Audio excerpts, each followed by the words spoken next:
വിശുദ്ധ മത്തായി എഴുതിയ സുവിശേഷം അധ്യായം 17 വാക്യങ്ങൾ 14 മുതൽ 21 വരെ അപസ്മാര രോഗിയെ സുഖപ്പെടുത്തുന്നു. അവർ ജനക്കൂട്ടത്തിനടുത്തേക്ക് വന്നപ്പോൾ ഒരാൾ കടന്നു വന്ന് അവന്റെ സന്നിധിയിൽ പ്രണമിച്ചുകൊണ്ട് പറഞ്ഞു, കർത്താവേ, എന്റെ പുത്രനെ കനിയണമേ. അവൻ അപസ്മാരം പിടിപെട്ട് വല്ലാതെ കഷ്ടപ്പെടുന്നു. പലപ്പോഴും അവൻ തീയിലും വെള്ളത്തിലും വീഴുന്നു. ഞാൻ അവനെ നിന്റെ ശിഷ്യന്മാരുടെ അടുത്ത് കൊണ്ടുവന്നു, പക്ഷേ അവനെ സുഖപ്പെടുത്താൻ അവർക്ക് കഴിഞ്ഞില്ല. യേശു പ്രതിവചിച്ചു, വിശ്വാസമില്ലാത്തതും വഴിപിഴച്ചതുമായ തലമുറയെ എത്ര നാൾ ഞാൻ നിങ്ങളുടെ കൂടെ ഉണ്ടായിരിക്കും?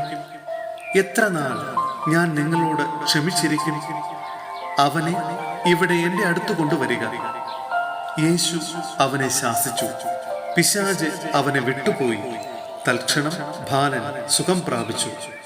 അനന്തരം ശിഷ്യന്മാർ തനിച്ച് യേശുവിനെ സമീപിച്ച് ചോദിച്ചു, എന്തുകൊണ്ടാണ് അതിനെ ബഹിഷ്കരിക്കാൻ ഞങ്ങൾക്ക് കഴിയാതെ പോയത്?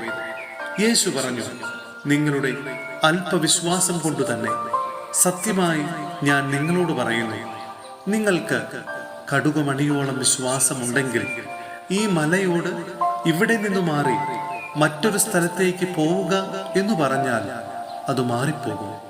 നിങ്ങൾക്ക് യാതൊന്നും അസാധ്യമായിരിക്കുകയില്ല. സഹോദരരെ, അപ്പസ്തോല പ്രവർത്തനങ്ങളിൽ നിന്നുള്ള വായന അധ്യായം 19 വാക്യങ്ങൾ 11 മുതൽ 20 വരെ. സ്കേവായുടെ പുത്രന്മാർ. പൗലോസിന്റെ കരങ്ങൾ വഴി ദൈവം അസാധാരണമായ അത്ഭുതങ്ങൾ പ്രവർത്തിച്ചു കൊണ്ടിരുന്നു. അവന്റെ ശരീര സ്പർശനമേറ്റ തുവാലകളും അംഗവസ്ത്രങ്ങളും അവർ രോഗികളുടെ അടുത്തു കൊണ്ടുവന്നു.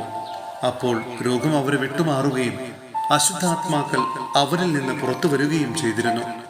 പിശാചുബാധ ഒഴിപ്പിച്ചിരുന്ന ചില യഹൂദർ പൗലോസ് പ്രസംഗിക്കുന്ന യേശുവിന്റെ നാമത്തിൽ നിന്നോട് ഞാൻ കൽപ്പിക്കുന്നു എന്ന് പറഞ്ഞുകൊണ്ട് അശുദ്ധാത്മാക്കളുടെ മേൽ കർത്താവായ യേശുവിന്റെ നാമം പ്രയോഗിച്ചു നോക്കി.